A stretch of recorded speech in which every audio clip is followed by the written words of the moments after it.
This movie is very emotional, so please take some tissue papers before watching it. दोस्तों, आज जिस movie को मैं आपके सामने एक्सप्लेन करने जा रहा हूँ, उसके लिए मेरे पास कोई शब्द नहीं है। मुझे नहीं पता कि राइटर ने कैसे इस मूवी को लिखा और डायरेक्टर ने किस तरह इसको फिल्माया, पर ये मूवी आज आपको ऐसा एहसास कराने वाली है जो शायद आपने आज तक किसी भी मूवी को देखकर महसूस नहीं किया होगा। स्टोरी शुरू में जितनी सिंपल लगती है उतनी है नहीं, इसलिए लास्ट तक बने रहना और हाँ, टिश्यू पेपर साथ में लेकर बैठना, क्योंकि बीच में आपको कई बार रोना पड़ सकता है। तो चलिए बिना देरी किए शुरू करते हैं आज की ये शानदार मूवी। मूवी की शुरुआत होती है वीरैया नाम के आदमी से, जो कि एक पैर से अपाहिज है। वीरैया की बीवी उसके बच्चे को जन्म देते हुए गुजर गई थी, इसलिए 8 साल का बेटा राजू ही अब उसकी जिंदगी है। वीरैया राजू को अपने 3 पहिए वाले रिक्शे पर स्कूल जाते वक्त एयरपोर्ट के पास ले जाता रहता है, क्योंकि राजू को एरोप्लेन देखना बहुत पसंद है। अब एक दिन जब राजू एयरपोर्ट की बाउंड्री के गेट से एरोप्लेन को देख रहा था, तो वीरैया कहता है, काफी देर हो गई है बेटा, चलो स्कूल के लिए लेट हो जाओगे। राजू कहता है, बाबा बस 2 मिनट रुक जाओ, लास्ट में वो बड़ा वाला प्लेन जाएगा ना, उसको टाटा बाय बाय करके ही मैं चल दूंगा।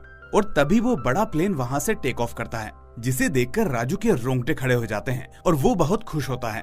इस तरह हमें पता चलता है कि राजू को एरोप्लेन से कुछ ज्यादा ही प्यार है। अब दोनों स्कूल की तरफ निकल पड़ते हैं, तो राजू कहता है कि पापा मुझे एरोप्लेन में बैठना है, आप मुझे कब बिठाओगे? वीरैया कहता है, बेटा तुम बड़े हो जाओ और ठीक से पढ़ो, तुम खुद ही उसको उड़ाना और मुझे भी अपने साथ ले चलना। राजू कहता है कि बाबा आप मेरे साथ हर जगह चलोगे ना, जहाँ भी मैं जाऊंगा? वीरैया कहता है, हाँ बेटा मैं वादा करता हूँ, प्लेन में जहाँ भी तुम मुझे लेकर जाओगे मैं तुम्हारे साथ चलूंगा।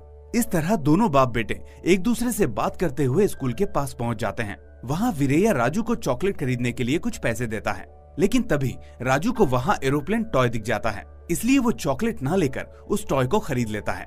वीरैया पूछता है कि घर में इतने सारे एरोप्लेन पहले से ही हैं, अब इसका क्या करोगे? राजू कहता है, बाबा हमारा घर एक एयरपोर्ट है, वहाँ पर भी बहुत सारे एरोप्लेन होने चाहिए ना। ये सुनकर वीरैया हंसता है और राजू को स्कूल छोड़कर रोज की तरह पास के मंदिर में दर्शन करने चला जाता है। जब वो वहाँ आंखें बंद करके हाथ जोड़कर खड़ा होता है, तभी एक औरत उसको भिखारी समझकर उसके हाथ में कुछ पैसे रख जाती है। अब वीरैया उसको रोकता उससे पहले वो औरत कार में बैठकर वहाँ से निकल जाती है, इसलिए वीरैया वापस भगवान के हाथ जोड़कर उस पैसे को मंदिर के बाहर बैठे भिखारियों में बांट देता है। इसके बाद वो अपने काम पर पहुँचता है। असल में वीरैया एक पब्लिक टॉयलेट की देखभाल करता है और उसी से होने वाली कमाई से वो अपना और राजू का खर्चा चलाता है। यहाँ हम देखते हैं कि वीरैया का दिल काफी साफ होता है और वो काफी दयालु होता है, क्योंकि जब भी उसको मालूम होता है कि किसी के पास पैसे नहीं हैं, तो वो उस टॉयलेट को यूज करने के पैसे नहीं लेता। अब आगे हम देखते हैं वीरैया के 2 दोस्तों को, जो उसी की बस्ती में रहते हैं। एक दोस्त है डैनियल, जो कि ऑटो चलाता है, और दूसरा दोस्त है कोटी, जो चप्पल जूते सीने का काम करता है। यहाँ हम देखते हैं कि कोटी असल में सुमति नाम की औरत को मन ही मन बहुत प्यार करता है, लेकिन वो चाहकर भी उसे बोल नहीं पाता।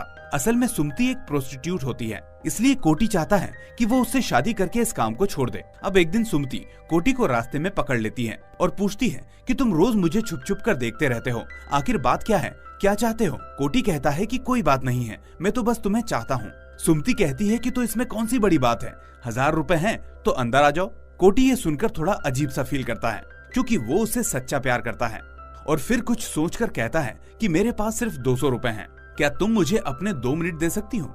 ये सुनकर सुमति गुस्सा करती है और उसे भला बुरा सुनाकर भगा देती है। अब ये बात कोटी जब वीरैया और डैनियल को बताता है, तो डैनियल उससे कहता है कि तुम कैसे आदमी हो, एक प्रोस्टिट्यूट से कैसे प्यार कर सकते हो, उसके कैरेक्टर का क्या भरोसा? ये सुनकर वीरैया कहता है कि ये तुम क्या कह रहे हो, जैसे तुम अपना काम कर रहे हो ऐसे ही वो भी ये सब कर रही है, तुम्हें उसकी असल वजह पता है क्या? ऐसा काम कोई भी जानबूझकर नहीं करता, इसलिए उसके काम की इज्जत करो, कम से कम वो चोरी तो नहीं कर रही या भीख तो नहीं मांग रही। उसके बाद वो कोटी से कहता है कि तुम परेशान मत हो, अगर तुम्हारा प्यार सच्चा है तो हो सकता है भगवान तुम्हें उससे मिलवा दे। खैर, अब वीरैया राजू को स्कूल लेने चला जाता है और वहीं रास्ते में वापस आते वक्त फिर से मंदिर के आगे हाथ जोड़कर प्रार्थना करने लगता है। राजू पूछता है कि बाबा आप रोज भगवान से प्रे क्यों करते हो? जहाँ भी आपको मंदिर दिखता है आप वहीं प्रे करने लग जाते हो। वीरैया कहता है कि बेटा हमारे पास जो भी है उसके लिए हमें भगवान का शुक्रगुजार होना चाहिए, क्योंकि हमें सब कुछ भगवान ही तो देते हैं। राजू कहता है, नहीं बाबा, सब कुछ देने वाले को भगवान नहीं बाबा कहते हैं। ये सुनकर वीरैया बहुत इमोशनल हो जाता है और राजू को गले से लगा लेता है। अब अगले दिन स्कूल में टीचर सभी से पूछती है कि बड़े होकर आप लोग क्या बनना चाहते हो। राजू की बारी आती है तो वो कहता है कि मैम मैं बड़े होकर एरोप्लेन का ड्राइवर बनना चाहता हूँ। टीचर उसे बताती है कि एरोप्लेन को चलाने वाले को ड्राइवर नहीं बल्कि पायलट कहते हैं। ये सुनकर राजू बहुत खुश हो जाता है, क्योंकि अब वो सोच लेता है कि एक दिन पायलट बनेगा और अपने बाबा को अपने साथ ले जाएगा। राजू की ही क्लास में डेनियल का लड़का पढ़ता था, जिसका नाम जेम्स था। विरेया और डेनियल की तरह ही राजू और जेम्स भी दोस्त होते हैं। अब राजू जेम्स से पूछता है कि आखिर एरोप्लेन के ड्राइवर को पायलट क्यों कहते हैं। जेम्स कहता है क्योंकि वो एरोप्लेन को ऊपर ले जाकर उसकी लाइट्स को ऑन करता है, इसलिए उसे पायलट कहते हैं। फिर राजू पूछता है कि एरोप्लेन में जब टॉयलेट आती होगी तो लोग कैसे करते होंगे। जेम्स कहता है कि जब हम बस में होते हैं तो बस रास्ते में रोककर लोग टॉयलेट कर लेते हैं, लेकिन एरोप्लेन तो हवा में नहीं रोका जा सकता, इसलिए जब भी एरोप्लेन समंदर के ऊपर से होकर गुजरता है तो पायलट उसका दरवाजा खोल देता है, जहाँ से एक एक करके सभी लोग टॉयलेट कर लेते हैं। दोनों दोस्तों की ये बातें सुनकर आपके फेस पर भी स्माइल आ ही गई होगी। खैर, अब जेम्स राजू से कहता है कि चलो आज एयरपोर्ट चलते हैं, तुम्हें पास से एरोप्लेन दिखाता हूँ। लेकिन जब वो दोनों वहाँ जाते हैं तो सिक्योरिटी उन्हें वहाँ से भगा देती है। ये बात जब शाम को विरेया और डेनियल को पता लगती है तो विरेया राजू को प्यार से समझाता है कि उसे ऐसा नहीं करना चाहिए, क्योंकि बहुत जल्दी वो एरोप्लेन में बैठने वाला है। वहीं डेनियल जेम्स को मारने पीटने लगता है। ये देखकर जेम्स अपनी माँ से कहता है कि आपने गलत आदमी से शादी कर ली, ये आदमी मुझे हर बात पर मारता रहता है, जबकि विरेया अंकल राजू को प्यार से समझा रहे हैं। ये सुनकर जेम्स की माँ भी अब जेम्स को मारने लगती है। मतलब बहुत ही कॉमेडी वाला सीन है ये। खैर, अब कुछ दिनों बाद विरेया को मेले में एक एरोप्लेन वाला झूला दिखाई देता है, इसलिए वो सोचता है कि अगर राजू इसमें झूलेगा तो उसका एरोप्लेन का भूत भी उतर जाएगा और वो खुश भी हो जाएगा। अब अगले दिन वो राजू को उस झूले पर लाता है और कहता है कि देखो, मैंने तुम्हारे लिए एक एरोप्लेन का इंतजाम कर लिया है, बेटा चलो जाकर इस पर बैठ जाओ। इसके बाद विरेया झूले वाले को एक्स्ट्रा पैसे देकर कहता है कि मेरे बेटे को इतनी तेज झुलाना कि वो आज के बाद कभी एरोप्लेन का नाम ही ना ले। अब झूलने के बाद जब राजू वापस आता है तो कहता है, बाबा ये इतने छोटे एरोप्लेन में बैठने में इतना मजा आया, तो सोचो बड़े एरोप्लेन में बैठने पर कितना मजा आएगा। ये सुनकर विरेया समझ जाता है कि उसका ये फॉर्मूला काम नहीं किया, बल्कि इसने तो राजू की इच्छा को और बढ़ा दिया। लेकिन वो अपने बेटे को निराश नहीं करता और कहता है कि फिक्र नहीं करो बेटे, जल्दी ही हम उस बड़े एरोप्लेन में भी बैठेंगे, तुम बस पढ़ाई पर अपना ध्यान लगाओ। अब अगले दिन हम कोटी को देखते हैं, जो एक फोटोग्राफर को हायर करके उसे सुमति के कुछ फोटोग्राफ्स खिंचवाता है और उन्हें अपने कमरे में चिपकाकर अपने दिल की बात फोटोज के सामने बोलते रहता है। अब कुछ दिन बीत जाते हैं और एक दिन राजू का प्रिंसिपल विरेया को स्कूल में बुलाता है। विरेया घबराते हुए स्कूल पहुंचता है, जहां प्रिंसिपल उसे एक खुशखबरी सुनाते हैं। वो कहते हैं कि राजू ने सैनिक स्कूल का एंट्रेंस एग्जाम पास कर लिया है और ये स्कूल उसे 100% स्कॉलरशिप भी देने जा रहा है, ताकि उसकी पढ़ाई में कोई भी दिक्कत ना आए। ये सुनकर विरेया की खुशी का तो ठिकाना ही नहीं रहता। वो फौरन अपने रिक्शे को चलाते हुए मिठाई लेने चला जाता है। वापस स्कूल में आकर वो मिठाई बांटने के लिए आगे बढ़ता है और राजू भी अपने बाबा को देखकर उनकी तरफ दौड़ने लगता है। लेकिन तभी राजू को चक्कर आता है और वो बेहोश होकर गिर जाता है। ये देखकर फौरन उसे हॉस्पिटल ले जाया जाता है, जहाँ से उसे रात को छुट्टी मिल जाती है। छुट्टी मिलने पर विरेया राजू को लेकर वापस घर पहुँचता है, जहाँ उसे डेनियल दिखता है। डेनियल कहता है कि जेम्स ने मुझे बताया कि राजू स्कूल में बेहोश हो गया और फिर उसे हॉस्पिटल ले गए। हॉस्पिटल का एड्रेस मुझे नहीं पता था, इसलिए मैं वहाँ नहीं आ पाया। अब राजू कैसा है? विरेया कहता है कि कोई बात नहीं है, उसे सिर्फ कुछ कमजोरी है, डॉक्टर ने दवाइयाँ दी हैं, वो बहुत जल्दी ठीक हो जाएगा। लेकिन रात को जब विरेया को नींद नहीं आती तो कहानी फ्लैशबैक में जाती है। दरअसल जब राजू को भर्ती किया गया था तो डॉक्टर ने विरेया को बताया कि राजू को ब्लड कैंसर है, वो भी 3rd स्टेज वाला। उसका कैंसर रेयर टाइप में आता है, यानी अब उसके लिए कुछ नहीं किया जा सकता, इसलिए उसके पास अब 1 महीना या उससे भी कम वक्त है। यही बात अब विरेया को सोने नहीं दे रही थी। वो बेचारा तो समझ नहीं पा रहा था कि आखिर में ये सब क्या हो रहा है और वो क्या करे।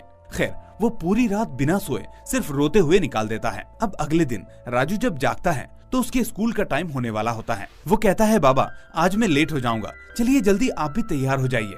विरेया कहता है कि नहीं बेटा, तुम कुछ दिनों तक स्कूल नहीं जाओगे, जाओ बाहर जाकर खेल आओ। ये कहकर वो भगवान की तस्वीर को भी दीवार की तरफ कर देता है, जिससे हम उसके मन की स्थिति को समझ सकते हैं। आखिर जिस भगवान को उसने इतना माना था, वही आज उसके बेटे को छीनना चाहता है। एक बेबस बाप करे तो क्या करे। अब दिन में विरेया राजू की दवाइयाँ लेने जाता है तो उसे पता चलता है कि पूरी दवाइयाँ 4000 रुपए की हैं, जबकि उसके पास 2000 रुपए ही हैं। वो मेडिकल स्टोर वाली लड़की से कहता है कि मेरे पास सिर्फ 2000 रुपए ही हैं, तो वो लड़की उसे 15 दिनों की दवाइयाँ दे देती है। अब बेचारा विरेया मजबूर होते हुए भी वो दवाइयाँ लेकर वहाँ से अपने पब्लिक टॉयलेट वाले काम पर चला जाता है। वहाँ वो देखता है कि म्युनिसिपालिटी वाले उसके पब्लिक टॉयलेट को तोड़ने की तैयारी कर रहे हैं। अब काफी लोग उनको समझाते हैं कि साहब ऐसा मत कीजिए, विरेया बहुत ही अच्छा आदमी है, उसका घर इसी काम से चलता है, लेकिन इंजीनियर कहता है कि रोड को चौड़ा करने का ऊपर से ऑर्डर है और उसके लिए इस टॉयलेट को तोड़ना ही होगा। इस तरह वीरैया की आंखों के सामने उसे तोड़ दिया जाता है। अब बिना कुछ कहे वीरैया वहाँ से अपने घर के लिए निकल आता है।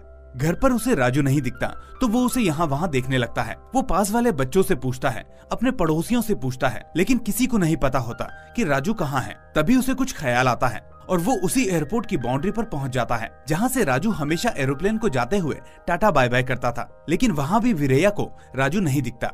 अब वो वहां से जाने वाला होता है कि तभी वो देखता है राजू असल में वही किनारे पर बेहोश पड़ा है। ये देखकर बेचारा वीरैया जैसे तैसे उसके पास पहुंचकर उसे उठाने की कोशिश करता है, लेकिन राजू होश में नहीं आता। लेकिन तभी अचानक ऊपर से एक एरोप्लेन टेक ऑफ करके जाने लगता है और उसकी आवाज सुनकर राजू होश में आ जाता है। राजू सब कुछ भूलकर उस एरोप्लेन की तरफ देखकर टाटा बाय बाय करने लगता है और ये देखकर अब वीरैया समझ जाता है कि उसका बेटा एरोप्लेन के लिए सच में कितना दीवाना है। जो वीरैया हमेशा से अपने बेटे को मजाक में हवाई जहाज में बैठाने की बात करता था, वो अब ठान लेता है कि चाहे कुछ भी हो वो अपने बेटे की इस आखिरी इच्छा को जरूर पूरा करेगा। इसलिए अगले ही दिन वो एक टिकट एजेंट के पास जाकर सबसे पास वाले शहर में जाने की फ्लाइट की टिकट का प्राइस पूछता है।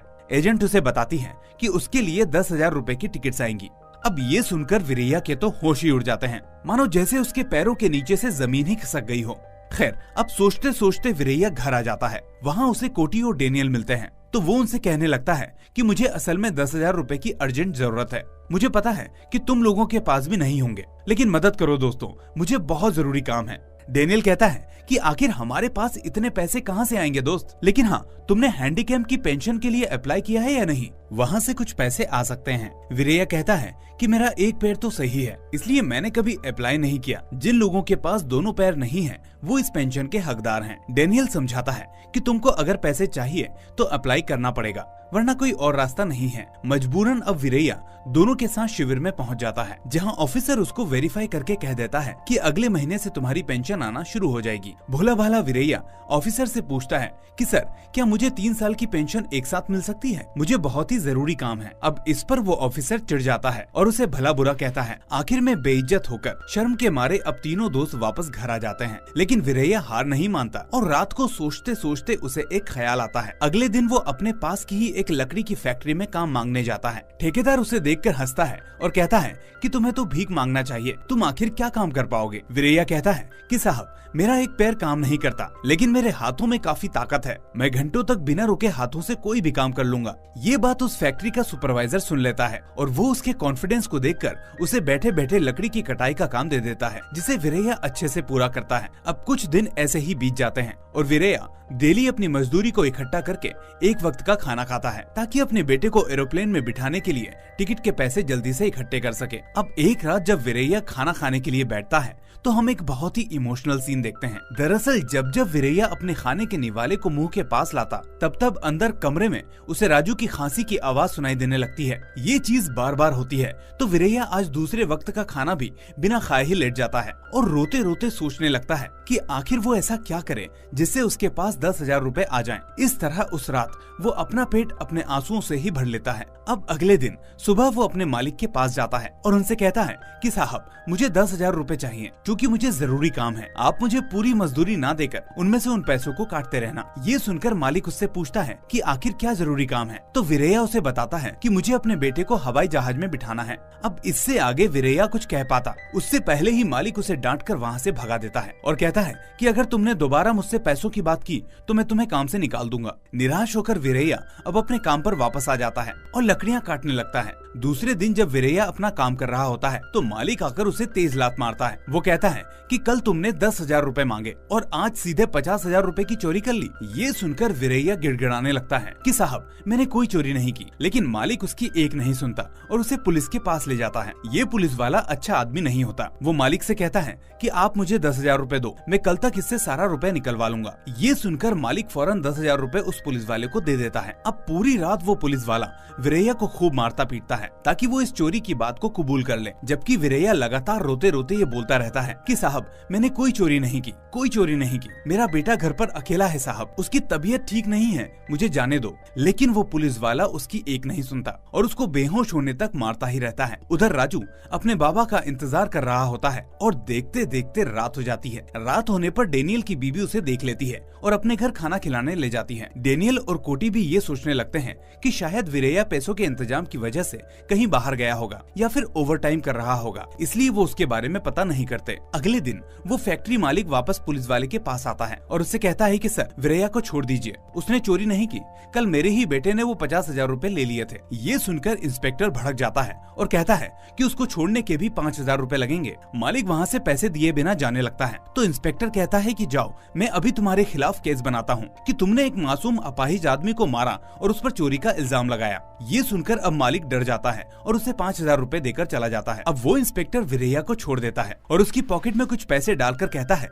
कि ये उस पिटाई के लिए हैं जो तुमने बेवजह खाई हैं। पर वीरैया उन पैसों को नहीं लेता और वहीं पटक कर चला जाता है। घर पहुंचने पर डेनियल और कोटी उससे पूछते हैं कि तुम आखिर कहाँ थे और तुम्हें इतने पैसे क्यों चाहिए। परेशान होकर बेचारा वीरैया दोनों को सारी बातें बता देता है कि मैं तो बस अपने राजू के लिए जी रहा था, भगवान ने मुझे गरीबी दी, मैंने सह लिया, लेकिन मेरे बच्चे की उम्र में गरीबी क्यों दी, आखिर उसने ऐसा देखा ही क्या है। इसके बाद वो राजू की आखिरी ख्वाहिश के बारे में दोनों को बताता है कि मैं एक बार अपने बच्चे को हवाई जहाज में बिठाना चाहता हूँ ताकि उसकी इच्छा को पूरा कर सकूं। उस मासूम को तो अभी कुछ पता ही नहीं है। अब तीनों इस बात पर इमोशनल हो जाते हैं और रोने लगते हैं। तभी वहाँ राजू आ जाता है और वीरैया को अपने हाथ पर लगा खून दिखाकर कहता है कि बाबा मेरे मुंह से खून आ रहा है और मुझे चक्कर भी आ रहे हैं। ये कहते कहते राजू बेहोश हो जाता है। हॉस्पिटल में डॉक्टर वीरैया को बताती है कि तुम्हारा बेटा बहुत ही बहादुर है जो अपने आखिरी वक्त में भी इतना संघर्ष कर रहा है, तुमको ज्यादा से ज्यादा टाइम उसके साथ रहना चाहिए क्योंकि अब किसी भी वक्त कुछ भी हो सकता है। वीरैया को समझ नहीं आता कि वो अपने बेटे की इस बहादुरी को आखिर क्या कहे। बेचारे वीरैया को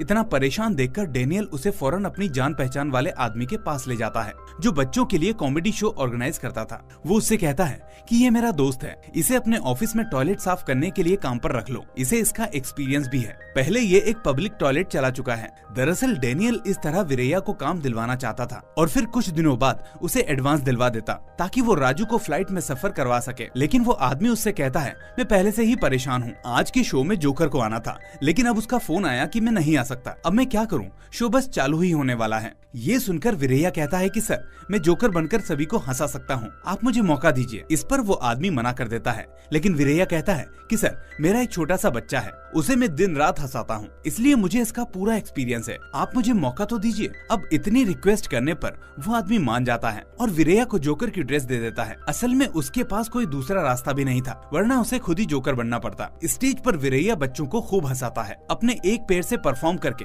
सभी का दिल जीत लेता है और शो में तालियों की गड़गड़ाहट सुनकर वो आदमी बहुत खुश होता है। अब वो खुश होकर शो के बाद वीरैया को अच्छे खासे पैसे दे देता है और उससे कहता है कि आज से तुम मेरे हर शो के जोकर बनोगे, तुमने बहुत अच्छा काम किया है और मेरी इज्जत भी बचा ली। ये सुनकर अब वीरैया बहुत खुश होता है और उसके बाद तीनों दोस्त राजू को लेकर ऑटो से घर जाने लगते हैं। लेकिन रास्ते में ड्रिंक किए हुए लड़कों की कार उनके ऑटो से टकरा जाती है, जिसमें से वो लड़के नशे में बाहर आते हैं और ऑटो की तरफ बढ़कर तीनों के साथ मारपिटाई करने लगते हैं। वीरैया ये देखकर घबरा जाता है क्योंकि वो नहीं चाहता था कि ये सब देखकर राजू की तबीयत बिगड़ जाए, इसलिए वो नीचे बैठकर उन लड़कों के पैर पकड़कर उनसे माफी मांगता है कि सॉरी सर, गलती हमारी थी, हमें माफ कर दीजिए। तभी एक लड़का उसकी पॉकेट में रखे वो पैसे देख लेता है जो उसने शो से कमाए थे। वो फौरन उन पैसों को छीन लेता है और कहता है कि ये मैं अपनी कार को ठीक करवाने के लिए ले रहा हूँ। अब तीनों मिलकर उसको रोकने की पूरी कोशिश करते हैं और बेचारा राजू भी बाबा बाबा चिल्लाता रहता है, लेकिन वो लड़का पैसे ले जाता है। अब दुखी होकर वीरैया भगवान को कोसने लगता है कि आखिर क्या चाहते हो तुम, मैंने तुम्हें कभी अपने अपाहिज होने का जिम्मेदार नहीं ठहराया, कभी अपनी गरीबी के लिए तुमको कुछ नहीं कहा, मेरी बीबी छीन ली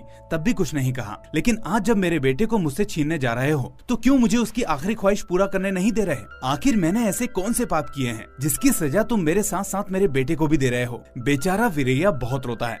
दोस्तों ये सीन इतना भावुक है कि इसको शब्दों में बयान नहीं किया जा सकता। अब अगले दिन जब वीरैया घर पर होता है तो उसे पता चलता है कि एक सर्वे ऑफिसर उस जगह का सर्वे कर रहा है। पूछने पर डेनियल उसे बताता है कि सरकार हमारे लिए यहाँ पर घर बनवा रही है, अब हमें इन कच्चे मकानों में नहीं रहना पड़ेगा। तभी वीरैया को एक ख्याल आता है। वो डेनियल से कहता है कि इसका मतलब अगर आज मैं अपने घर को बेचूं तो कोई ना कोई तो खरीद ही लेगा, क्योंकि बाद में उसको सरकार नया घर दे देगी। ये बात उसका एक पड़ोसी सुन रहा होता है। वो कहता है क्यों नहीं, तुम अपना घर मुझे बेच दो, पूरे 10,000 रूपए दूंगा, लेकिन पैसे लेने के बाद मुकर मत जाना। 10,000 रूपए सुनकर वीरैया के अंदर जैसे ऊर्जा दौड़ जाती है। वो कहता है कि मैं अपने बच्चे की कसम खाता हूँ कि अपनी जुबान से नहीं मुकरूंगा अगर तुम मुझे 10,000 रूपए दोगे। डेनियल वीरैया से एक बार फिर सोचने को कहता है तो वो जवाब देता है कि ये घर मेरे बेटे के लिए था, मेरे लिए नहीं। मैं तो फुटपाथ पर भी सो जाऊंगा, इसलिए मुझे ये घर नहीं चाहिए।